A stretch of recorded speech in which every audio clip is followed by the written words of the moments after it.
Hello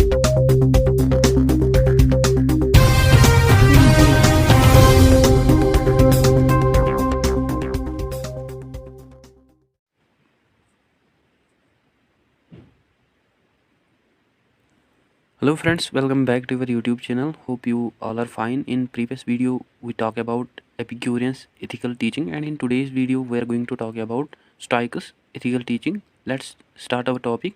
जो stoicism है school of philosophy है जिसको डेवलप किया गया इन द एनिशेंट ग्रीस में और एनिशेंट रोम में। जो स्टोइसिस्ट हैं ये बिलीव करते हैं कि जो प्रैक्टिस ऑफ वर्चू है वो ओनली वे है अचीव करने के लिए वेल लाइफ। जो स्टोइसिस्ट हैं वो आइडेंटिफाई करते हैं वर्चूज़ को अचीव करने के लिए पाथ ऑफ लाइफ को, such as courage, temperance, justice and wisdom. जो स्टोइसिज्म स्कूल ऑफ फिलासफी है इसको फाउंड किया गया इन द एनिशेंट सिटी अगोरा एथेनिस जीनो ने अराउंड 300 BC। एरिस्टोटलस इथिक्स और स्टोइक इथिक्स जो हैं ये मेजर अप्रोचेस हैं वर्चू इथिक्स के। जो स्टोइक स्कूल ऑफ फिलासफी हैं इसको जाना जाता है from his teaching of virtues about virtues such as courage, temperance, justice, wisdom. So इन वर्चूज़ को रिगार्ड किया जाता है only goods for human beings और रियलिटी फॉर ह्यूमन बींग्स। और external things such as wealth, health, pleasures ये हमें good नहीं देखने को मिलते हैं, रियल नहीं देखने को मिलते हैं, बट ये जो एक्सटर्नल थिंग्स हैं ये हमें इनका हमें स्टिल वैल्यू देखने को मिलता है जिनको हम अचीव कर सकते हैं। वाइल मनी स्टोइक्स फिलासफर्स जो हैं सच एज सनीसा, एपिक्टेटस वो एम्फसाइज करते हैं कि जो वर्चूज़ हैं वो सफिशेंट हैं अचीव करने के लिए ह्यूमन हैप्पीनेस को at the time of misfortune.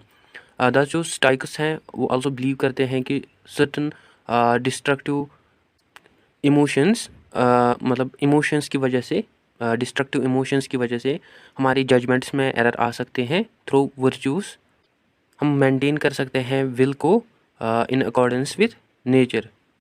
सो ये रीज़न हमें देखने को मिलता है कि जो स्टोइक्स हैं वो बिलीव करते हैं कि जो इंडिविजुअल साइकोलॉजी है वो बेस्ड अपॉन नहीं है कि एक पर्सन क्या कहे, बट इन स्टेट उसकी जो फिलासफी है वो बेस्ड ऑन होती है कि कैसे इंडिविजुअल बिहेव करे। सो फार एक गुड लाइफ रहने के लिए इंडिविजुअल को अंडरस्टैंड करना चाहिए रूल्स ऑफ नेचर और नेचुरल ऑर्डर को। जो फाउंडेशन है स्टोइक एथिक्स की वो ये है कि जो रियलिटी है वो लाई करती है within the soul in the form of wisdom and self control. Therefore जो इंडिविजुअल्स हैं वो अचीव कर सकते हैं रियलिटी को through patience. Stoic school of philosophy जो है वो आल्सो बिलीव करते हैं लॉजिक के थ्रू हम अंडरस्टैंड कर सकते हैं प्रोसेस ऑफ नेचर और all things with in the nature.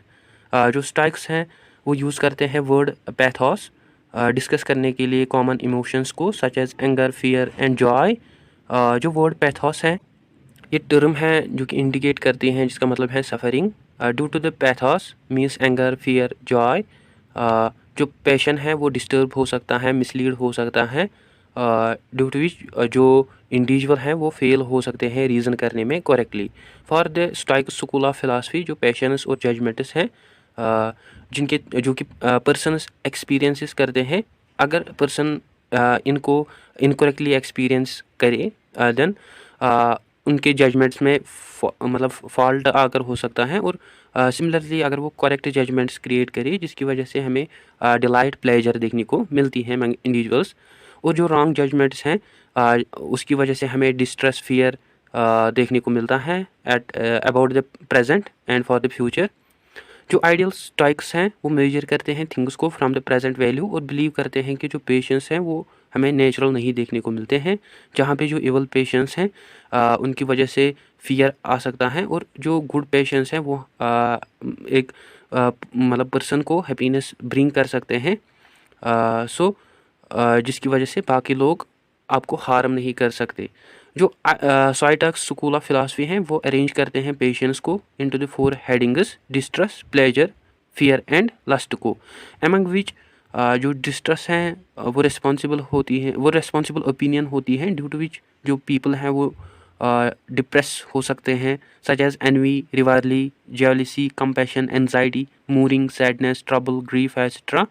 और जो फियर हैं ये आल्सो हमें इरेजनेबल कंसेप्ट देखने को मिलता है, अनरीजनेबल कंसेप्ट देखने को मिलता है डिसलाइक का और अवॉइड करने के लिए एक्सपेक्टेड डेंजर को such as sluggish, shame, fright, fear, timidity, shyness, unexpected anxiety etcetera. Among which जो लस्ट है, लस्ट जो हमें आल्सो नॉन रीजनेबल डिज़ायर देखने को मिलती हैं, जो कि हमें अच्छी देखने को मिलती हैं बट वो एक्चुअली रियलिटी में बैड होती हैं, such as anger, uncontrollable anger, hatred, hostility, greed etcetera. और जो प्लेजर और डिलाइट हैं ये हमें इरेजनेबल एक्ट और डिज़ायर देखने को मिलती हैं या ओपिनियन देखने को मिलती हैं कि किसी चीज़ में गुड प्रेजेंट हो सकता है। So for the sake of happy desire मतलब हम इवल डिज़ायर कर सकते हैं या ये ऐसी टाइप ऑफ डिज़ायर हो सकती हैं जिसमें एक्सेसिव प्लेजर हो, जॉय हो, या ये ऐसी डिज़ायर हो सकती हैं इम्प्रेस करने के लिए समवन को, specially for wealth and luxury. Among these 4 patience, 2 जो पेशेंस हैं सच एज डिस्ट्रेस और प्लेजर और डिलाइट, ये इंडिकेट करते हैं प्रेजेंट पेशेंस को। और जो 2 अदर इमोशंस हैं such as fear and lust, ये इंडिकेट करते हैं फ्यूचर पेशेंस को। बट हियर यहाँ पे हमें डिफरेंस देखने को मिलती है वेदर आप अट्रैक्ट करोगे पेशेंस को थ्रू गुड और इवल पर्सपेक्टिव से। दस अकॉर्डिंग टू साइटोकिस, जो वाइस पर्सन है वो ऐसा पर्सन होता है जो फ्री होता है from the all evil patience, instead वो एक्सपीरियंस करता है गुड फीलिंग्स को। दस जो इमोशंस हैं वो नाइदर एक्सेसिव होनी चाहिए और ना ही वो डिमिनिश होनी चाहिए, वो ज़्यादा या ना ज़्यादा कम होनी चाहिए, बट वो बैलेंस्ड होनी चाहिए करेक्ट रैशनल इमोशंस के लिए। अकॉर्डिंग टू स्टाइकस हमें 3 टाइप्स ऑफ फीलिंग्स देखने को मिलते हैं। फर्स्ट चरा मीन्स जॉय, जिसका मतलब है एन्जॉयमेंट, चेयरफुलनेस, गुड स्पिरिट।